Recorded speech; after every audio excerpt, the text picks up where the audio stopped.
Hello, my name is Russ Timpson and I'm the organiser of the Tall Building Fire Safety Network. This is the second in a series of high-rise firefighting programmes that we've put together to share information with firefighting colleagues from around the world. We're going to start in a minute with a feature on virtual reality high-rise firefighting, and then we'll go into our roundtable with experts from around the world discussing relevant subjects. And then we'll finish with a feature we call Looking Back to Look Forward with Adam Claus, who will look at a case study which we can all learn from. These programs are put together to help share information around the world. So please make sure you hit the subscribe button on YouTube to make sure that you receive all future programs. And I'll be giving you more details about our conference that's taking place in May in London at the end of the program. So let's get on with it. And let's start off with a feature now on virtual reality firefighting. We've been joined on this programme by Alex Harvey, who's the CEO of RIVR, who are leaders in virtual reality training within the fire sector and other sectors, and they've done a lot of great work around fire investigation. Alex, thanks so much for coming on and taking the time to join us. Perhaps you could tell us a little bit about RIVR and what you do. Yeah, thanks, Russ. It was good to meet you in person as well recently. We met at the Emergency Services Show, which was a nice in-person visit. But yeah, River is reality and virtual reality. And we started in 2014, 2015. And I did 10 years in the games industry. So I was making racing games at Codemasters. And then we started the studio. So we're very much based on making virtual worlds as real as we can, like the gaming industry did with the racing games. So yeah, now there is 16 of us, and we started our journey creating video productions on normal 2D productions, which then extended into 360 productions and then into full virtual reality productions as we do now. So yeah, we've covered lots of different videos. But at the moment, or for the last sort of 2 or 3 years, we've done a lot around sort of high-rise and tall building procedures, incorporating the virtual reality experiences around and with the current procedures that are in place. So yeah, there's lots to talk about around that sort of subject. Great. Okay. So what drew you into the high-rise firefighting environment? How did you get into it? Well, when I first saw there was Leicester Fire had a 360 video which they created around road safety, and they were showing that about 3 or 4 years ago at the Emergency Services Show, where I met Paul Spate, and they had 6 virtual reality headsets with 6 firefighters, all taking care of each headset. And I just sort of met him then and sort of said, look, we could make some software that makes this easier. So you just have one firefighter running 6 headsets rather than having them all look after each other, which was how we started with Riverlink, which is the training system, which is a VR classroom in a box, which Leicester has 4 boxes, and they're just getting pushed into different fire services all around the UK to do mass training in immersive environments. Rather than just one-on-one, this can be 15, 20, 30 people all inside VR going through these lessons. It's important as well that these lessons that have been created with Leicester, they now are actual lessons in a box rather than just having an experience that you put on your head. Paul and the guys there have 3 different types of videos. So we have one, which is an immersive video that was in a real high rise. So we see actually live how things happen. This was about a couple of months ago. This is all in 360. Then we have the NOG procedure high rise. So as the NFCC or other people say it should be, this is the procedure that's been created around that, and that's in another high rise done in Leicester. And the reason it's good to have all these is because things are very different on the training ground. So that's the third one. The training ground is at the Fire Service College, where they've got a really good relationship with Leicester now, so they're going to do more and more of these burns. We've got a library of 3, and it's going to start getting bigger. But those are, again, procedurally based, but they told the firefighters on the day, just go for it, do what you've been trained to do and go, rather than abiding by any sort of rules. So they've got 3 amazing videos that Leicester have now done a lesson plan that goes with it. So it says things like, at 3 minutes 20, you pause the video and everyone inside the experience can now look at this stairwell, blah, blah, blah. And they talk about that. So that's now much easier to roll out and get consistent training, because they can now, especially with London Fire Brigade, they've got 100 stations. They need a consistent message to everyone that is more powerful than it was before. So I did have a chance to have experience it at the show. Yeah, I thought it was first class. So obviously you kind of brought into all of those things you've done in the gaming industry, which is amazing. So what are its capabilities? And I think you've got the opportunity to just give us a little flavour of it, have you, from some of the screen things you've got. Is that right? Yes, I can share my screen and show you some of the experiences that I just mentioned. This is a 360 video. As we look around, we're in the lobby of a hotel. Can you see that okay, Russ? Yeah, I can see that perfectly well. Thank you. Okay, so this is just inside the lobby of a hotel in Leicester. And this is the one that is based on the National Occupational Guidance Procedures. So this one was done with Leicester. So I won't play the whole thing, but I will play small sections, but we see the procedures and we hear what it's like inside the cab on the way to the journey to do with the radio calls. This is all important because it needs to be covered when they're doing their training. Obviously, we turn up outside the building, high rise in Leicester, and this just goes through the exact procedures. So, then you're inside the lobby and they're questioning how many people are in the building and what's this building's procedures and things like that. So it's important to get in all the different areas. So here we are in the lobby. I think it's the bridgehead up on one of the floors. So this goes on, but this is very detailed because it is based on the guidance. So it had to be as detailed as we could make it. Whereas if we come out of this one, and I can jump to the other ones, that was at the college. But as we see here, this is a new type of video. I'm not sure, Russ, is this the one you saw at the show? No, I saw the previous one. Okay, cool. Yeah, you saw the NOG one. So on this one, again, it's an immersive, like training documentary style on these ones. So I'm just going to put the audio on so you can hear. It's a Leicester City Council site and it is Gordon House. So I'll play it. But as we created this by staying with the fire service for 48 hours, and it was me and 3 camera guys. And as the jobs were coming in, we were going out with them on call. So we were filming the 2-dimensional footage that people are used to. It's the traditional way that people consume these documentaries. But we take it to a next level by including it in this cinema. So now we're in a cinema watching a 2D video, which means that when we get to the scenario, here it's a 13th floor fire in Leicester, and they think there's still someone reported missing. So as soon as we get there, we can now transition seamlessly to be at the building. So as we look up now, we're at the high rise. Because we were there, obviously filming both, we filmed 360 and 2D and incorporate them into this all-encompassing experience where it's also a real fire scene, which is also a lot more powerful for training when you're commenting on a real scenarios. So then we jump back into the 2D again, and we carry on the journey. And this is just another way of keeping people very immersed in the experience, rather than, shall we say, e-learning or clicking buttons on a computer. You feel like you've been there with these things. Like you remember, Russ, you probably remember having the memory of looking around that video that you were in, the experience you had. So how did you feel, you seeing it firsthand, not as a firefighter? Quite a challenging thing to be confronted with, isn't it, if you're going into a tall building? What was your impression? Yeah, as you can see me here in the footage, it was absolutely shocking to be there, but amazing from like a documentary film point of view. It was great to see the real life things happening. But as we were outside, some of the glass out of the window started falling out onto us. So it was very much a live scene.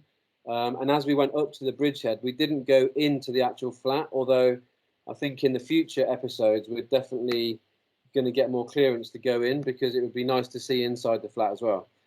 I mean, it's absolutely amazing that, you know, you can capture these things and give, you know, serving firefighters a real insight to what it's going to be like inside the building. So, Yeah. I mean, it's been quite a journey you've been on here. Where do you see this heading, and how far do you think you can take it? So at the moment, we're just pushing the rollout of these River Link kits, and as Paul Spate, as we see him here, creates more and more video content, those guys are sharing that content. So any other fire service that buys the Link kit has all these videos pre-made, ready to go with a lesson plan. So as he makes more and we roll out more kits, it really has been just very much people looking in and seeing what other people are doing, and then realizing, you know, they back it up now with the reports around VR. We're now no longer having the conversation of will VR work for our training. There's a lot of proof out there now, and studies and, you know, university studies, that we just point people in the direction of these studies now for them to get their the confidence in the hardware and software. And now it's more a conversation of what's the content that you're going to show for your industry, because this is very good for firefighting, but it's also very good for other industries like airports, which is another. Have you had any international interest? Because I know there'll be international colleagues who'll be watching this. Have you spoken to anybody else from outside the UK at all? Yes. So just before COVID, I went to Sacramento in California, and they've got a kit over there. So they're using the same content that the UK guys are creating over there, and they're switching content. So the American content's coming back to Paul, and he's distributing that on the UK kits. They're recording their own wildfire videos and things like that. Because another thing, Russ, we give them the ability to shoot their own content. We give them a camera kit, and these guys, after we've made a main video for them, for example, they can then go off and make their own videos. We use these bigger cameras, but we give them a smaller one with some training, and that's what they're doing. They're going out and filming every procedure they do, every training exercise they do. They film it, and then they put it on the headset for the next day, and everyone can see what, you know, how to do this latest thing. The beauty of 360 is it captures you, it captures the real world, but you don't have to stage anything. You just do it as you do it and put the camera down. Well, I mean, it looks amazing. So, you know, there's going to be more tour buildings, and I suspect training is going to be vital for people going forward. If people want to get more information, how do they get in touch with you guys? Yeah, so the most active thing for me is just LinkedIn. If people want to send me a message straight away. Other than that, yeah, the website is really, I like to say it's a small URL, but river.uk. So nice and small, rivr.uk. And yeah, there's constantly, my most active is probably Instagram and LinkedIn.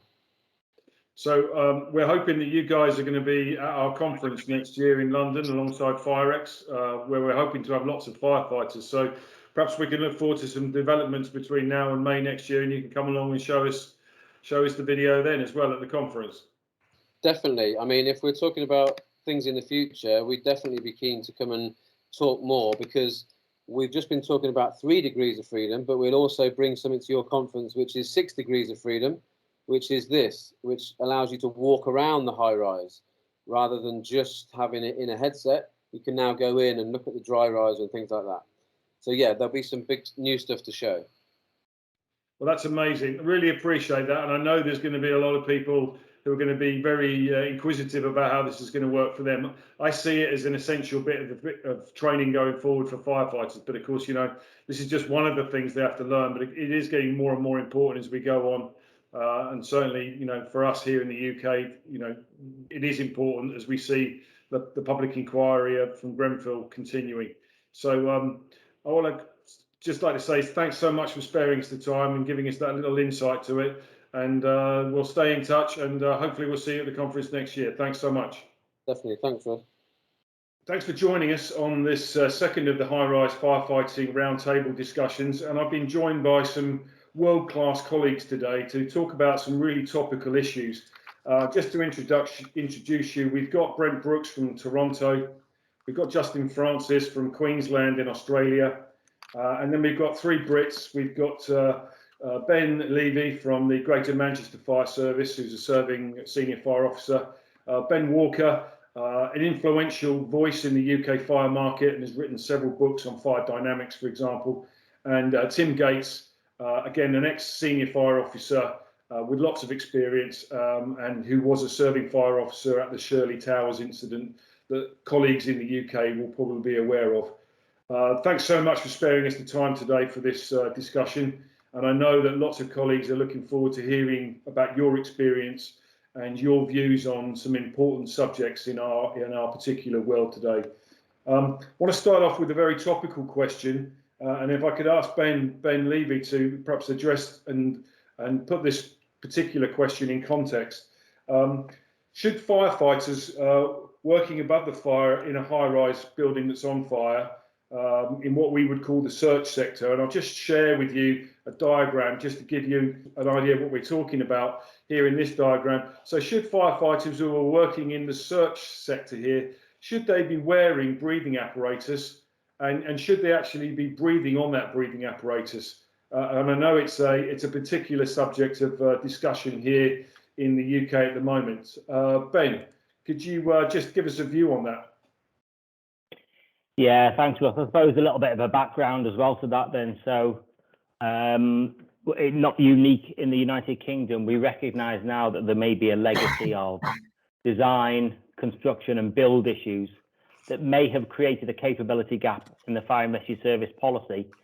And as a result of that, requires us to increasingly operate above a fire floor. And operating above a fire floor should not be a response to a building that is failing in fire. It should be a routine practice on a high-rise compartment fire in order to assess and maintain the means of escape. However, with a reasonable risk of tall buildings failing in fire, that capability gap now extends to the geometry of a high-rise building may mean that the height of the building is beyond the working duration of a breathing apparatus set. So what has happened is over time there has been some alternative measures put in place, which has allowed firefighters to operate above the fire floor with a breathing apparatus set on their back, not yet donned, breathing from air. And that is under some quite significant challenge within the United Kingdom at the moment, and some very positive, very credible viewpoints raised from a number of angles, not least our trade unions, that suggest that that might not be the safest way of operating above a fire floor. And there may well be calls for to always wear BA in all situations whenever you're above a fire floor. And that's probably part of what we're discussing here. So that obviously is, if firefighters are going to have to wear don BA and be on air, that's going to introduce obviously limitations. So obviously an interesting debate. But just going over to colleagues from outside the UK, Brent, in Toronto, can you tell us how you would approach that particular task if you're going above the fire floor? So every firefighter that enters the building, regardless of rank, is going to bring your SCBA. You're going to have it on your back, but you're not going to have your regulator or face piece on. Firefighters need to work above the fire floor. When we start ventilation or positive pressure isolation, that's started right off the hop, and we need to get eyes and ears above the fire floor to see what's going on with ventilation plus search. We train our firefighters in door control, so it makes it safer when working above the fire, and area refuge for firefighters and for occupants. We talk about the shelter in place. If someone is sheltering in place, we truly need eyes and ears up there. They might smell smoke, but not actually see it, and it becomes a panic. So we need eyes and ears. We call them rapid assessment teams to work above the fire to actually give the true accuracy of what is happening within the building. If it's exterior cladding, or if we have to do a Bresnan attack, which is for wind impacted or exterior cladding, we have to have firefighters working above the fire. But we have our area refuge. We talk about if the building's wind impacted, well, that side of the building is safe for area refuge. We talk about getting on different side of doors. I think our crews are getting better at understanding where it is safe in a building, where it's not safe in a building. But every firefighter has an SCBA on, but just not engaged unless they need to. So just to summarise what you just said, I think if I understood it correctly, Brent, it's routine for your firefighters to go above the fire floor, but they must wear SCBA, but they don't necessarily have to be breathing on it. They sort of self-manage the need to use it. Is that right? Correct. And we have air monitors as well. Okay. So would they have to pass through a breathing apparatus control center and leave some indication, or do you have telemetry on your sets to know that those wearers above the fire, their status of their BA sets and their location, etc.? Is that something you've got? So every sector has a entry control board, so that initial attack team, they have entry. Ventilation crews are being assigned from the lobby, and you might be shocked, but we do have elevator shafts that can take crews above the fire. So they're actually checking in the lobby. Older buildings that don't have that ability to take elevators up past the fire, they're going to get off on the staging floor and actually hike up the stairs. So depending on the age of the building, we operate a little bit differently. But other than that, everyone is pitted in. We carry pits on our bunker gear, and we go through accountability a couple places throughout the building. Okay, that's helpful. Thanks so much, Ben. The other Ben Walker, operating above the fire floor. Obviously, potentially hazardous situation. It's a very dynamic environment. What do you see is, typically here in a high-rise residential building where you may have obviously a stay put, which is potentially maybe failing. What's your thoughts on the applicability of this and the sort of the reality of going above the fire floor? Any thoughts? I think it all depends on ops intel. Again, something that Brent's touched on is his crews, his intervention crews gathering that information dynamically. Certainly in the UK, we've got information for pre-planning, site-specific risk inspections.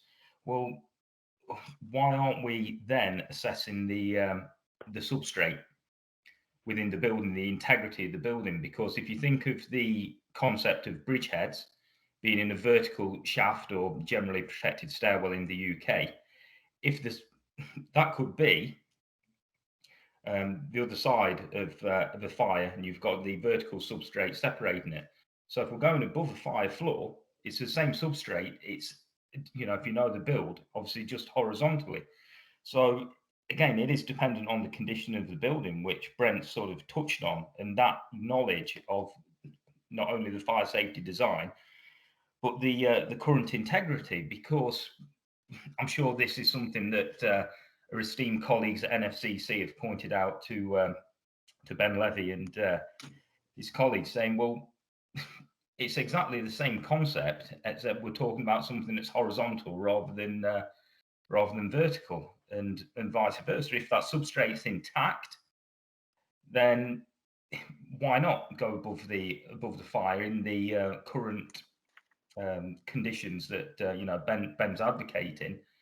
The issue arises when it doesn't. So perhaps we are lacking in both. We can go towards Brent's suggestion of gathering that information dynamically above the fire, or we can increase our own knowledge of fire safety, building construction, and so the ops intel gathering process in the pre-planning.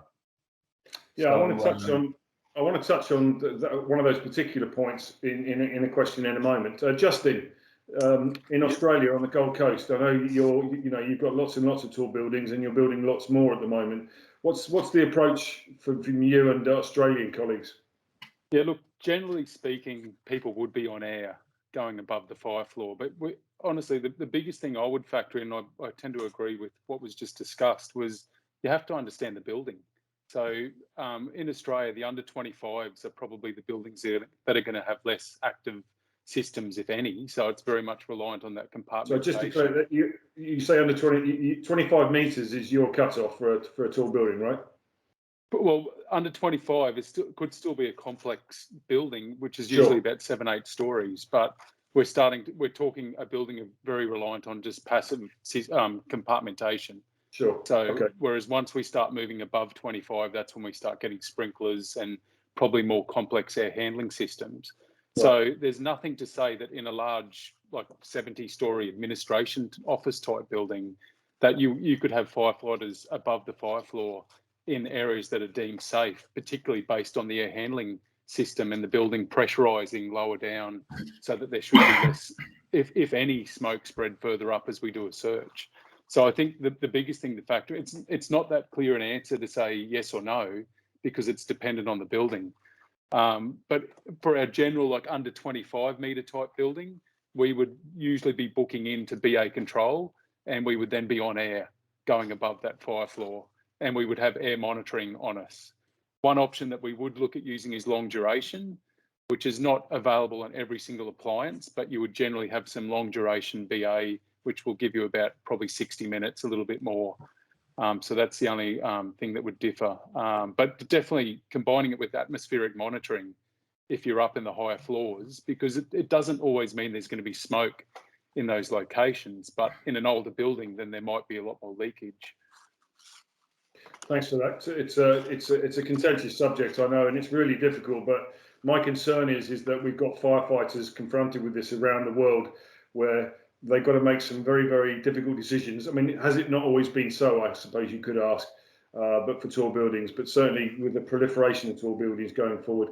I saw an interesting statistic today that 84% of the world's tall buildings have been built since 9/11, which we obviously is an interesting thing. There's going to be a lot more tall buildings.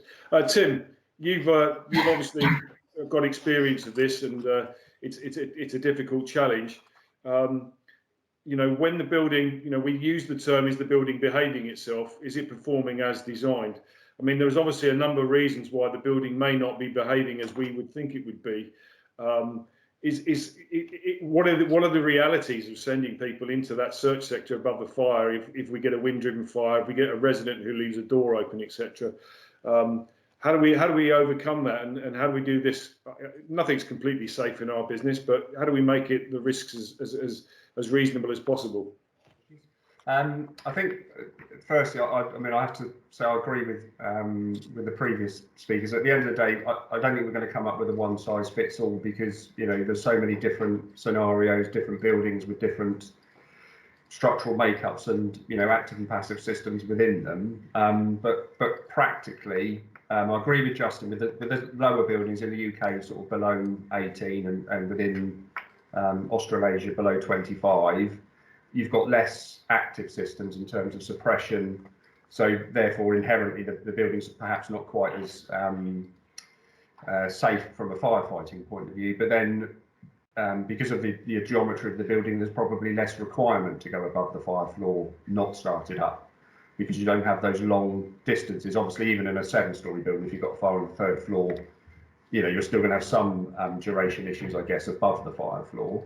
But when we get into very tall buildings, you know, practically, how could you possibly, you know, deploy a stairwell protection team, or as our North American colleagues call them, rapid assessment teams, if they're going to be started up? Not only have you got the issues with air duration, but also, you know, the physiological issues of actually breathing air under, you know, from a set whilst you're, you know, carrying out activities of just walking up and down, even if it's just going up and down the staircase.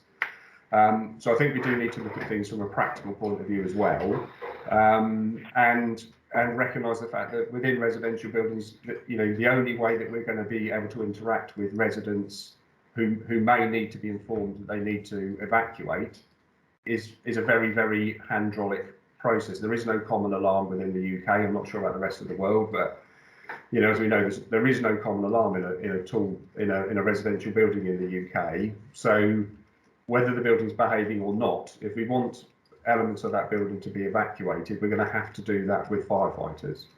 And the further up the building we go, the less practical it becomes to actually have them started up with their breathing apparatus sets.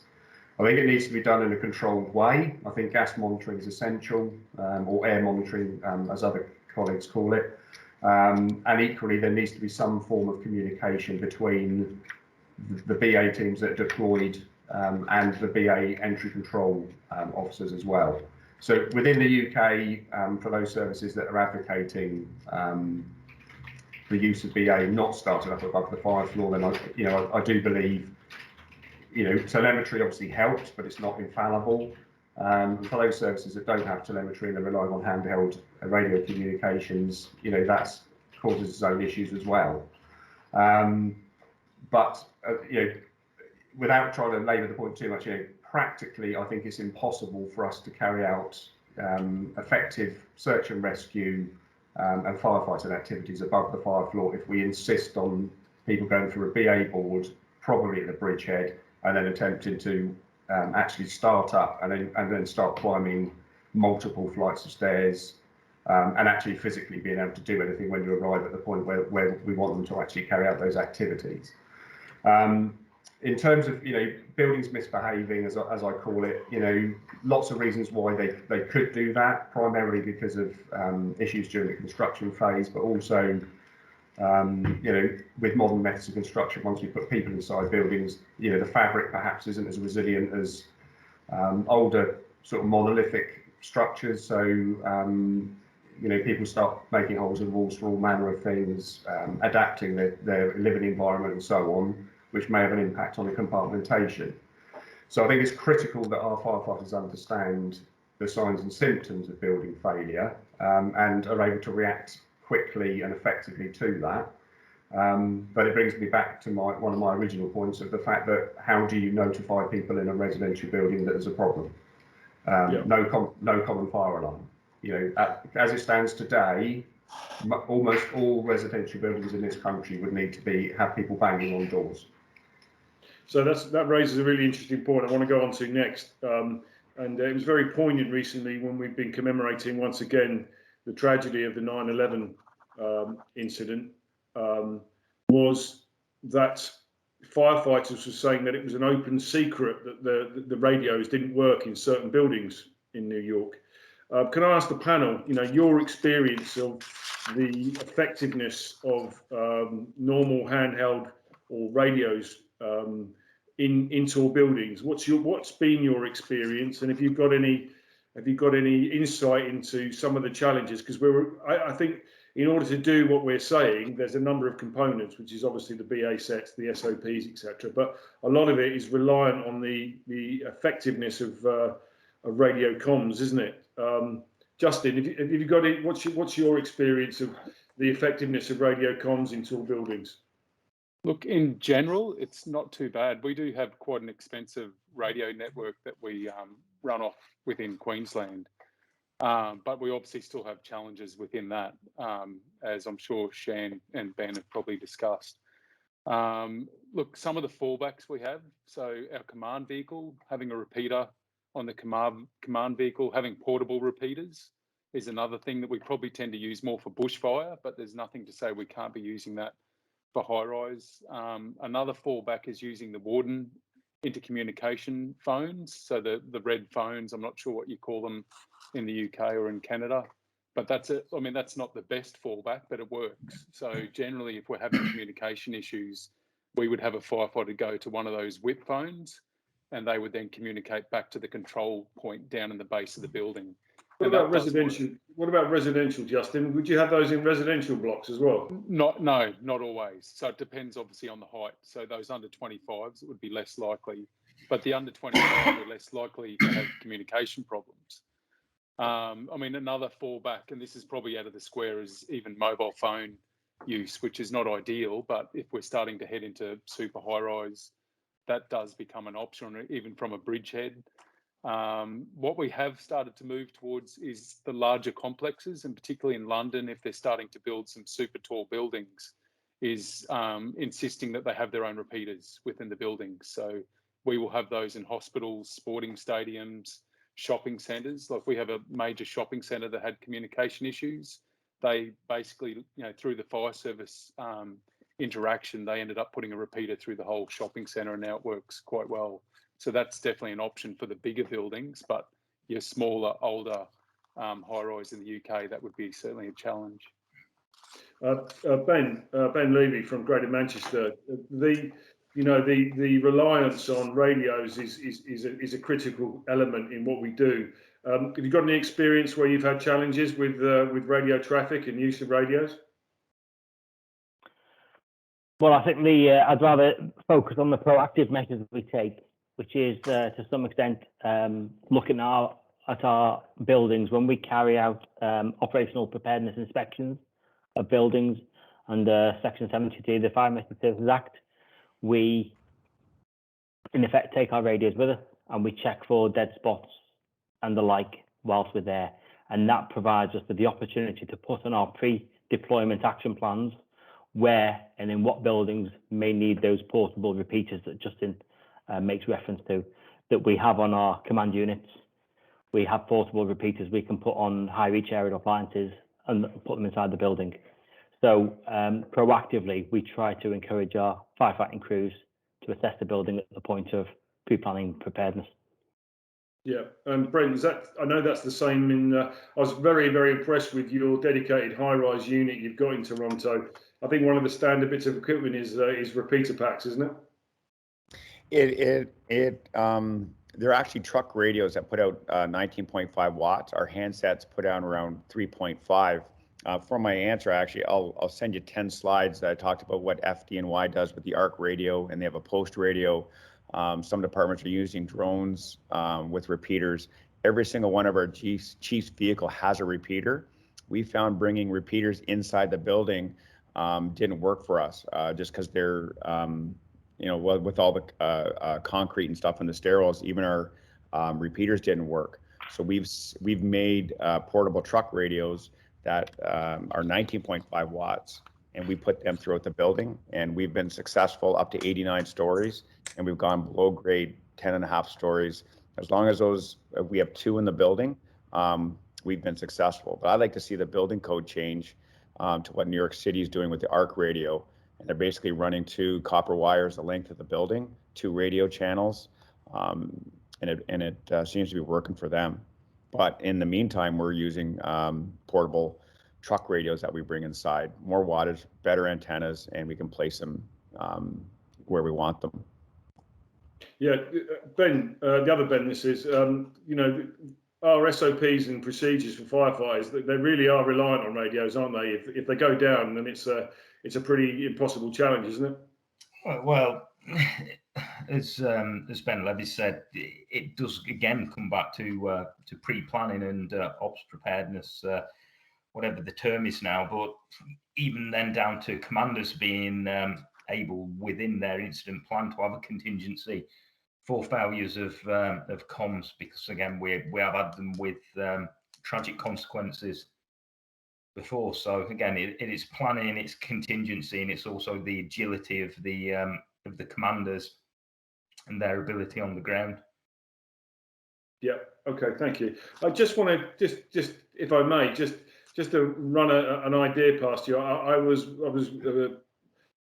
obviously I try and monitor as best I can what's going on around the world, and I was interested to see Russian colleagues who are using high pressure water jets. I think we're all, if you know what I mean. There are obviously a number of brands out there available, but obviously you're familiar with this type of technology, which is using very high pressure, 200, 300 bars with an abrasive introduced into it. What does the panel think about the efficacy of using this in high rise, going floor below, coming up through the floor in a particularly difficult fire? It seems to me, from the statistics I'm seeing, that obviously Russia has, like every city or cities in Russia, have their own high-rise fires, and they've been experimenting with coming through the floor with from the floor below. What does the panel think of that as an approach? I mean, obviously it's a tool in the toolbox. Does anybody see any problems with it, or does anybody see any advantages for it? Yeah, I do. So in Toronto, we actually have coring tools, and we have the ability to go through concrete, but we found the floor plates are so thick. It just takes too much time. We can go through walls quicker than we can floor. We can go through walls quicker than we can floors. but we have multiple other plans before having to go to that. And one would be that Breslin distributor from 2 floors above. We have the floor below nozzle. We also have a 38 millimeter Breslin that we can core through the door of the fire unit. We have an opposing tip nozzle that has 1/2-inch tips, 160-foot reach of stream. We have portable attack monitors. We can do exterior attacks. We also have FXT extinguishers and portable cast systems that we can lob FXT extinguishers into like little grenades, or we can back that up with 600 US gallons of foam with our cast systems. So we have multiple. It sounds like you've got a pretty good toolbox there, Brent. Yeah, so we have multiple plans because we found that floor plate is just it's hardened concrete, way too thick. We've hit rebar, and then that Q decking. So you can have the metal with the concrete going through floors just wasn't an option for us, but we can go through walls. Okay, that's great. Tim, obviously, you know, we've got to think, we've got to innovate, and we've got to now. Toronto, you know, they've got a dedicated high-rise team, and Brent's part of that. Not every city around the world is going to have the ability to have a dedicated high-rise resource. Do you think this is an option for some, you know, smaller cities that may have less resources? I'm thinking particularly, you know, if you've got an island type community that may have a small fire service relatively, is this a realistic option? I know it does depend on the construction, as Brent has just said. Yeah, I think so. I think, you know, just for standard firefighting, I think high pressure lances that allow fire services to introduce water into a compartment without putting people into it is a really, really good thing. I mean, before we came online, Justin was talking about, you know, some of the research he's done around carcinogenic impacts on firefighters and so on. As we know, as soon as you put a firefighter into a fire compartment, they're going to get contaminated. There's all sorts of risks from fire phenomenon. Once we open the fire compartment door, to some extent, you know, we've rolled some dice, and we've lost a level of control over the fire compartment as soon as we open that door. So any options that we've got to introduce, you know, any water into a fire compartment prior to entry is a good thing for me. Within Southampton, prior to me leaving, some trials have been done. I wasn't leading on them, but a colleague was, and they were able to get their high pressure lances up to the sort of 11th, 12th floor in about 10 minutes. So it's comparable with being able to get to work with normal standard lay flat hose, you know, being deployed for standard high rise procedure. So the time to get to work is very similar. And I would always advocate putting the firefighters through a clean flat first, because most blocks of flats, all the flats look the same. They might be mirror images, but the layout is pretty much the same. Because putting water through the door, probably in most flats in the UK, will be ineffective because you're into a protected lobby, so you're probably not going to have a lot of impact on the actual fire compartment. It's the room of origin itself. So, but if you get into a flat either side and stick it through the wall, then you're going to be much more effective. I completely agree with Brent. Most floor construction these days, you're going to struggle, you know, in a meaningful way to get any fire into the compartment. I would suggest from below or above. But sideways, you know, pretty much you're looking at a fairly, it might give an hour's fire protection, but it's still a fairly rudimentary construction of plasterboard and timber. So much easier to penetrate, and much easier for the operatives actually to shoot water horizontally rather than vertically. Ben, in Greater Manchester, have you got these types of firefighting tools available to you, and what's your thoughts on the subject? Well, I'm not sure, but I think we might be the only fire and rescue service in the UK that has ultra high pressure lamp on every frontline fire appliance. So of our 50 frontline firefighting appliances, we have ultra high pressure lamps on every single one. But my point would be that if I'm in a position where I need to resort to using ultra high pressure lamps from the floor below, or even using floor below branches, or to some extent fire extinguishing grenades, I would have to think at that point the fire is probably outrunning the design of the building, and the building is now failing under fire conditions for whatever reason that is. and my priority now has to be the full and immediate emergency evacuation of that building. To the extent that any firefighting that does take place is secondary to preserving the means of escape and allowing the occupants to evacuate safely. Yeah. Okay. So our building stock in the UK,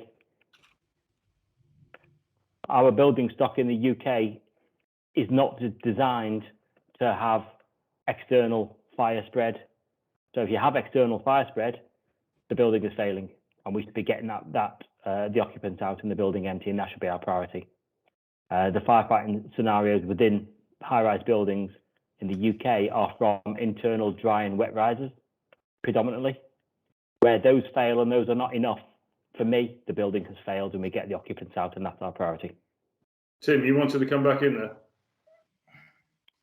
Yeah, thanks, Russ. I'm not disagreeing primarily with what Ben's saying there, but I think our traditional methods of firefighting, where we would tend to open the fire compartment door and do an internal attack, probably still have prevalence in the UK, I would suggest. Where technology exists, and as I say, I'm a big fan of UHPL and the ultra high pressure alarms. And if you can use those just for the building's not showing any signs of misbehaving at all, and you can get that to work as quickly as you can with your standard high-rise procedures with lay flat hose. For me, there are no disadvantages to introducing water into the fire compartment prior to opening the door. It makes conditions better for everyone, but if there's any occupants and also any of our firefighters entering. So I agree with Ben. I'm not suggesting that if the building's misbehaving, it looks like it's failing. Clearly, we may wish to focus on evacuation and just try to slow down any fire growth and fire spread. But my advocation, and as you mentioned, Russ, about services that perhaps are not able to deploy large amounts of resources quickly to a tall building fire.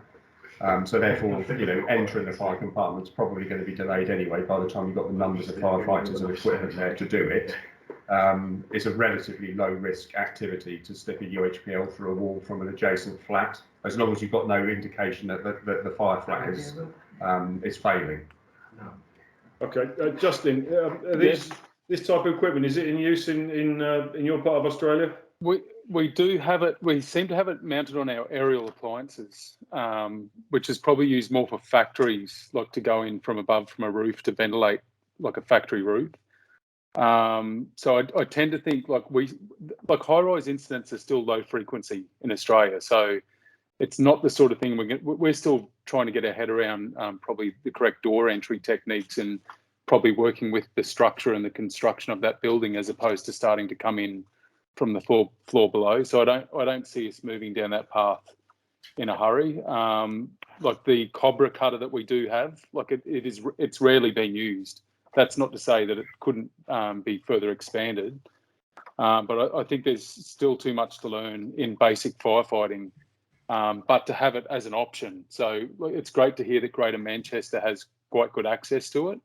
And I think it's another option, like Brent talks about having, an amazing toolkit on their aerial appliance or their high-rise appliance. We certainly don't have that same sort of equipment. Okay, thank you. We're coming towards the end of this little particular panel discussion here, and this is the bit I've been looking forward to. It's the one piece of advice you give to high-rise firefighting colleagues from your experience and your understanding and knowledge.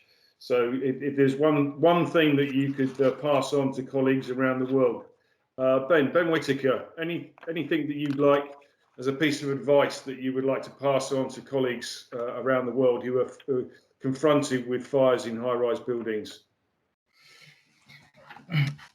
Same as for any fire, really. Know your buildings, know your capabilities and resources.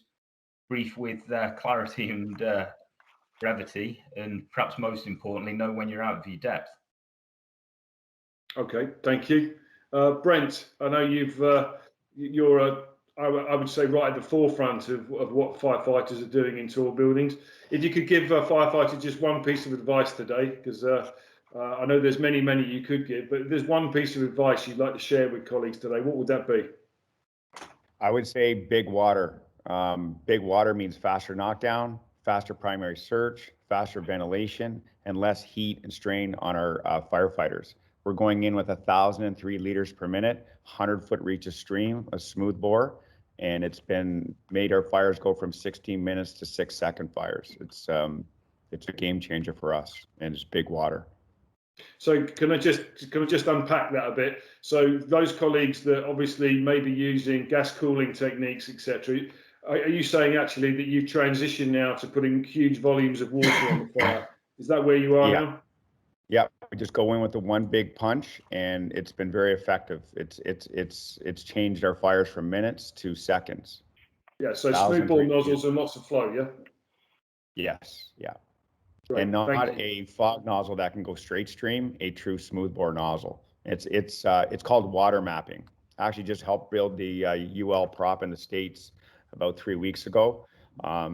It's incredible stuff. Just tagging that ceiling with that smoothbore, letting that water track across until it hits something and drops. And generally it hits that balcony glass or solarium glass. That windows fail, becomes wind impacted.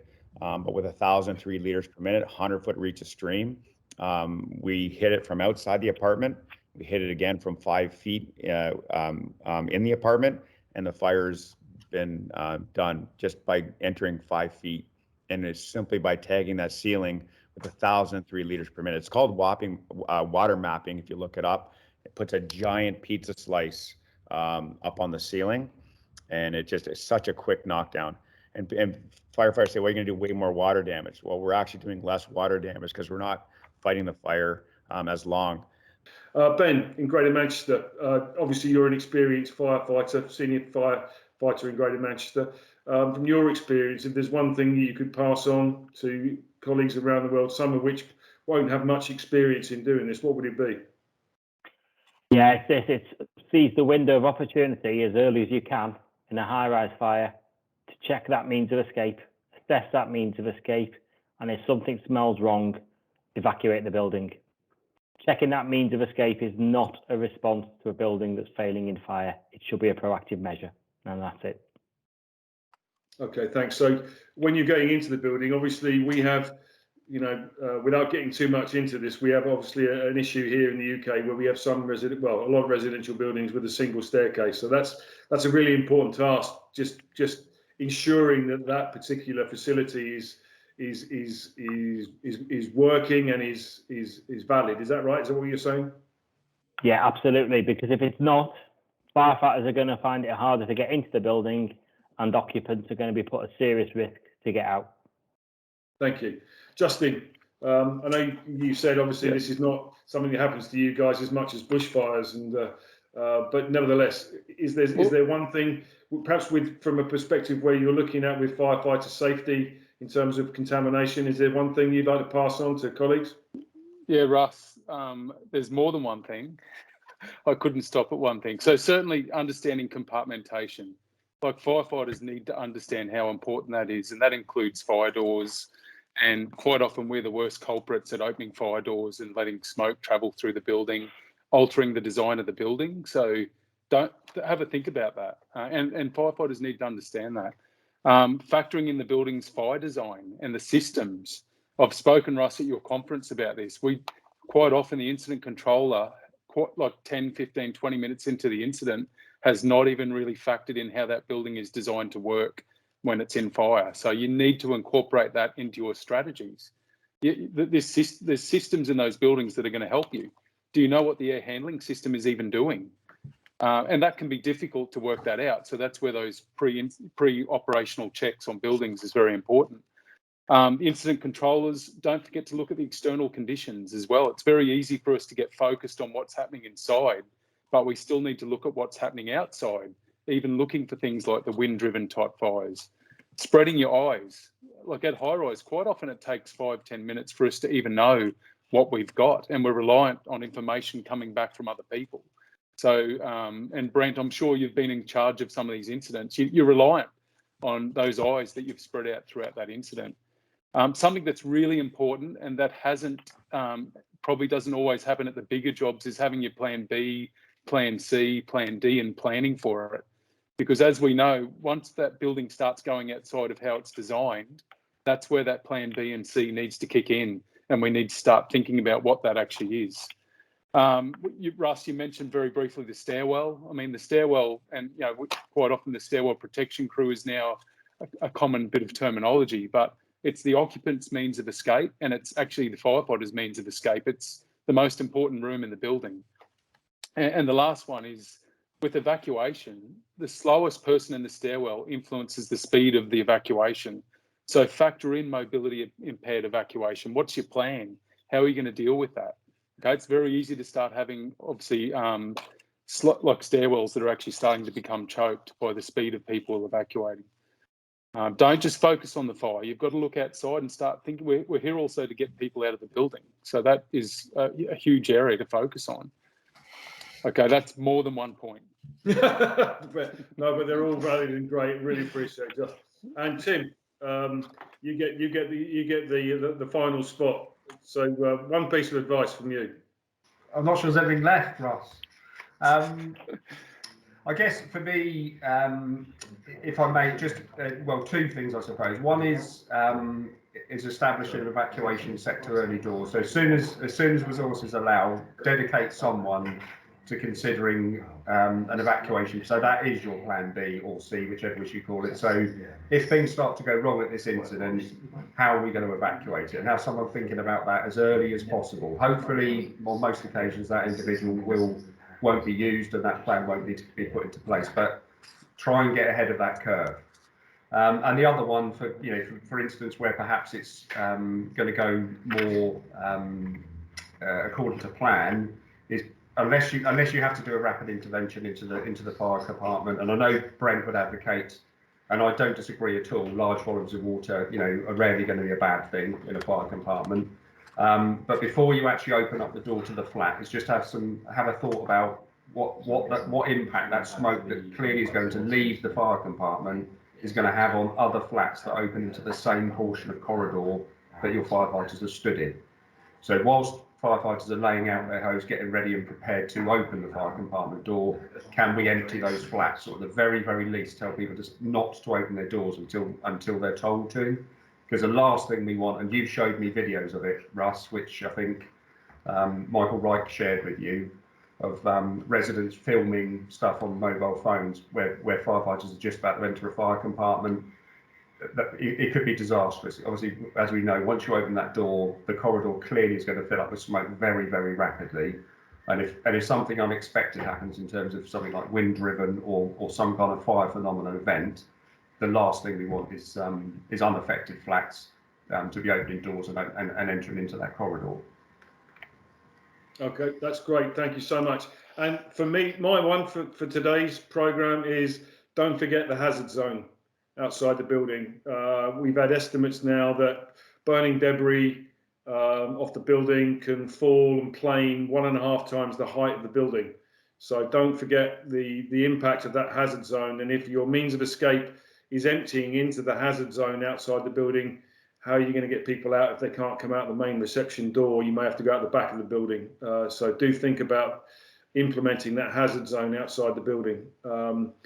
Gents, it's been fantastic this afternoon. Really appreciate the time you've taken to come on and share with us your experience. So I'd just like to say thanks so much to Brent Brooks from Toronto for his experience.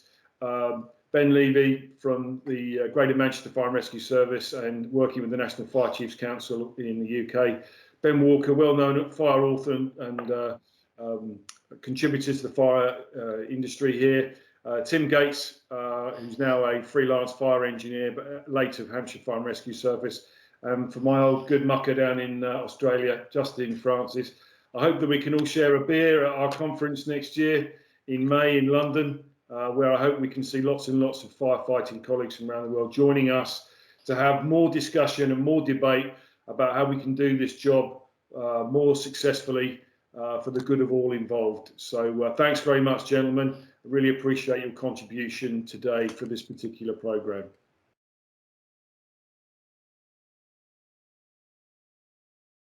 Hello, Ross, and thanks again for inviting me to present at your Roundtable event. I'm going to talk about a high-rise fire case study, and this is part of the Looking Back to Look Forward series. I'm going to talk about the Cook County Administration Building that happened in Chicago in 2003.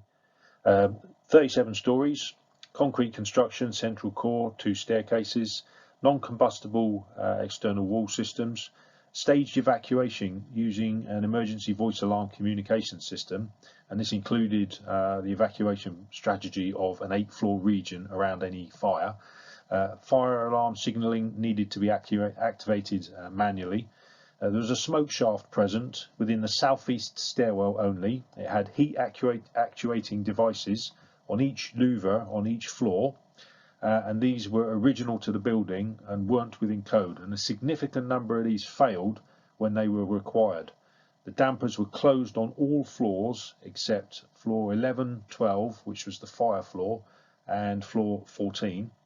Automatic fire detection was present, but no manual call points. Sprinklers were only provided in the ground floor, not in any part of the building. Code did require them or an engineered life safety system, and at the time of the building being constructed, that wasn't provided. This is the floor plan of the 12th floor, and you can just see suite 1240 there. This is the fire affected area, suite 1240, and then zooming into the suite a little bit more, just the layout in terms of the office stations, some of the chairs, and here was the storeroom where the fire started. This is the southeast staircase. There's the smoke shaft, and just a point of note, there's a quadruple workstation there, and I'm going to show an image of some testing that was done afterwards. The fire started at the top of a wall-mounted shelf in a store cupboard on an office on the 12th floor. At 1700, approximately, an occupant of suite 1240 smelled smoke. Someone else went to investigate and found a small fire in the storeroom on top of the shelf underneath a ceiling-mounted light fitting. A few seconds later, CCTV shows security officers at the front desk reacting to the fire alarm panel. A couple of minutes later, 911 call to the Chicago Fire Department. Appliances are dispatched a minute later. Security officer notices heavy smoke billowing out from the Dearborn Street side of the building about 4 minutes into the incident. And initially, the building engineer made a transmission stating that the 12th floor was to be evacuated. There was a further radio message asking for the 9th, 10th, 11th, 14th and 15th to be evacuated. But before this was transmitted, a signal to evacuate the whole building was sent. The evacuation messages basically said use the stairs, not the lifts. 6.5 minutes past 5, first appliances arrive. Witnesses state seeing smoke and flames coming from the 12th floor before the fire department arrive. Fire grows, spreads across suite 1240 to the north side of the building. Firefighters enter the stairwell on the southeast stairwell to reach the 12th floor. 12 minutes past 5, heavy smoke is reported emanating from the building with glass falling.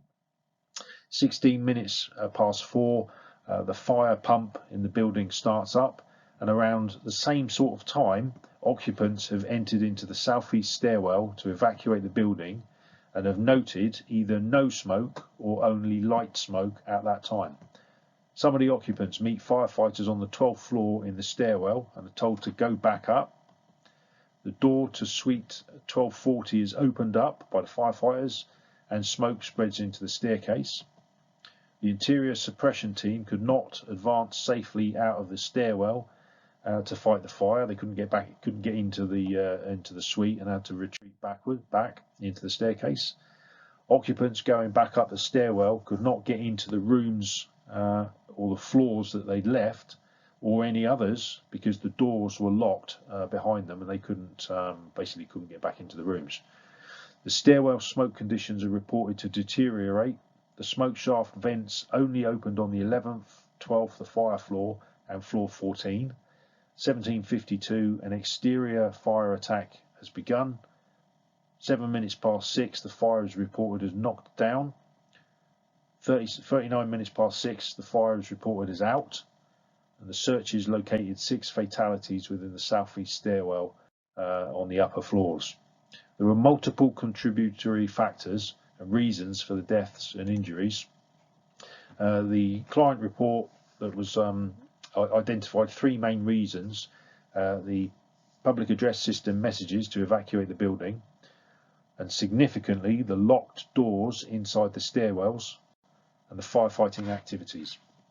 Each of these factors, this is a quote from that report, each of these factors taken individually would probably not have led to the loss of life, but their combination was fatal. There were other factors as well. There's plenty of other things as well, but these were the main points. Some useful firefighter tactical tools to assist in this scenario, perhaps. Smoke stoppers or smoke curtains. Any input I'd suggest from Michael Reich will be useful to any fire and rescue service in any part of the world that does not have these as part of their tools.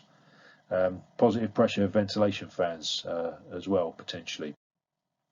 Interestingly, the testing that was carried out, and I got this from Dan Majorkowski's NEAST report into this incident, you can see that the sled chair here, when fully burning, the peak heat release rates was in the region of 250 kilowatts. The office chair peaked at somewhere around about 0.5 megawatt. The 4-station office setup here, including chairs, desks, was ignited, and the peak heat release rates were around 17 megawatts, and then when the ceiling collapsed, peaked, rebounded up to about 19 megawatts, which is pretty significant, as you can imagine. And you imagine that whole suite, whole of 1240 going on. It's not surprising that the firefighters could not get in there to start. This is a rhetorical question. Is there a significant life risk with fires occurring in UK high-rise buildings that are not in scope? For example, offices, hotels, public assembly buildings. There's some notable high-rise fires with external fire spread. These are buildings that in the UK would be classed as not in scope.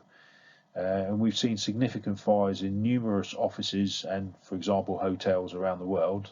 One in Chechnya in 2013, one in Turkey, one in Dubai, and numerous fires in China. I've only listed a few here.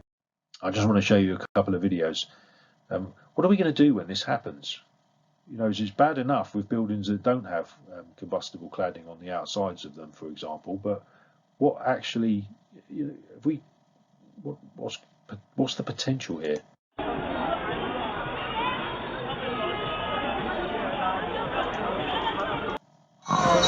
我的天！里面还有人吗？我什么都要找医院里面跑上。 That building was a hotel. This one is an office fire.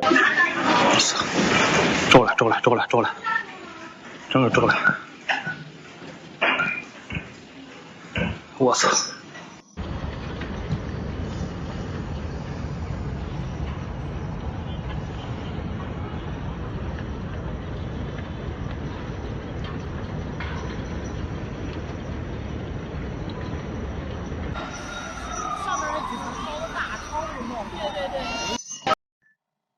And then this one is a hotel fire in Russia where 2 people unfortunately died.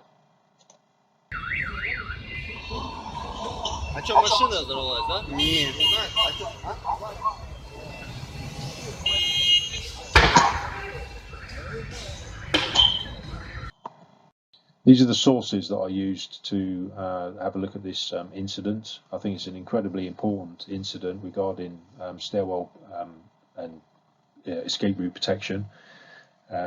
Report from NEAST, the WIT Associate report, which is well over 1,000 pages, and then the occupant behaviour and evacuation report as well. Russ, you gave me 8 minutes. I've taken 10 minutes. I hope that case study was interesting. I didn't really do that incident justice. I could have talked about that for over an hour. Lots of factors, but I do hope that you enjoyed that. Thanks very much for your time. Hello, it's Russ Timpson again. Well, I hope you found this program useful and you found some information that may help you in your job as a firefighter going into high-rise fires. Once again, please, if you do find this useful, please subscribe on your YouTube channel and you will receive details of all future programs that we're going to be sending out. We are holding a conference in London on the 17th, 18th and 19th of May, and we're looking forward to welcoming firefighting colleagues from around the world, and there will be some dedicated sessions on high-rise firefighting. If you'd like more information or you'd like to be involved in any of our training, please go to www.tallbuildingfiresafety.com, and all the information that you need will be there for you to look at and consider. But until the next time that we have a program, I wish you now to go high and go well and stay safe, and see you next time.